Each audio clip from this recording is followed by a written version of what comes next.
How many times have we heard it? But it's $100,000, but it's a $200,000 account, but it's $300,000 in premium. Guys, you can't let yourself get blinded by premium. That's what I'm going to talk to you about today. Come on, let's go talk.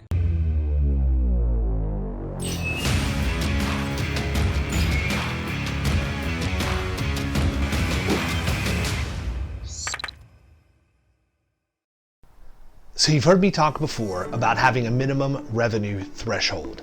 And that's one way that you can make sure that you're not producing business that isn't going to make you any money. But here's another one. Don't get blinded by premium. I can't tell you the number of times that I talk with agents and even my own producers sometimes where they're so worried about how good they perceive the size of the account to be that they completely miss the fact that this thing is a pig with lipstick. Listen, you have to have processes in place. Let me make it very, very clear to you. Premium is not profit. They're two completely different things. Premium does not pay the bills. Revenue pays the bills, and what's left over is profit.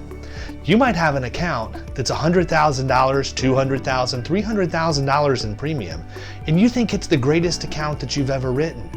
But after a year of having servicing nightmares, constant issues that you're dealing with, non-payment, follow-up, lack of buy-in to loss control initiatives, all of these things, you realize, holy cow, we might have brought in $10,000, $20,000, or $30,000 in revenue, but we spent $20,000, $30,000, or $40,000, and we're completely upside down on this thing. You gotta be careful when you go out, and it's one of the reasons why we tell you you need to make sure you identify your ideal prospect. If you know who your ideal prospect is, then you know that that is business that you can make profit on in your agency. If you're just going to abandon that, don't waste the time to ever try and dial it in, because you're not going to differentiate yourself from anybody else on the street. You're going to go after whatever presents itself to you. You're probably going to quote it and try and get the business on price, and that's not what we subscribe to here. If you're going to do it the right way, identify your ideal prospect, keep laser-like focus, and don't ever deviate from that. See, I would be willing to bet you that 95% of the producers that are out there right now can't even tell you what their ideal prospect is. They haven't taken time to analyze their current book to help themselves replicate the best accounts in that book. They haven't done market research to see where the opportunities lie in the marketplace. They haven't had conversations with underwriters or carrier marketing reps to see what their carrier partners want to write. They just continue to put their head down and ram it against the door, and guess what? Eventually, if you call on enough people, somebody's gonna buy from you. I've never wanted to be the guy who makes 10 calls to get one appointment. I wanna make one call and get 10 appointments. So my challenge to you is this: don't get blinded by premium. Focus on profitability, and in order to do that, identify who your ideal prospect is. If you were to ask me today, David, who's your ideal prospect? I would very clearly tell you it's a service contractor, preferably a plumber, HVAC, or electrician with 25 or more vehicles in their fleet, 40 or more employees, $5 million a year in sales, and a 1.0 or higher experience mod on the workers' comp. Why does David want this? Well, because it's profitable business and I know my value proposition plays there.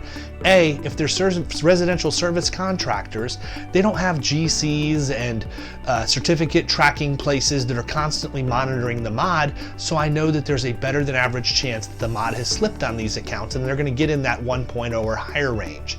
I also know that they're doing the majority of their work with residential places, so they're not needing certificates of insurance left and right like a new construction contractor would, or somebody who's doing a lot of commercial work. So we're not wasting a bunch of time on the service end. For the people who do need certificates, we have a self-service portal, so our service staff isn't getting blasted at that point. The other thing is everybody has a need for their services, so I know that we don't have to worry about them going out of business anytime soon soon, and these companies are big enough they don't have problems paying their bills.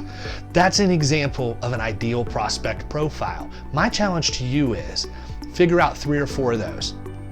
They don't have to be all the same thing or the same industry.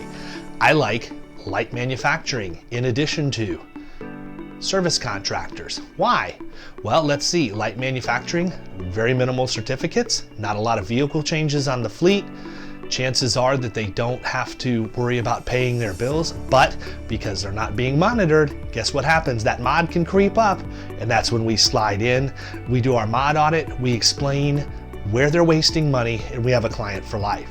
If you take the extra time on the front end to identify your ideal prospect, my goodness, you're gonna kill it in commercial insurance.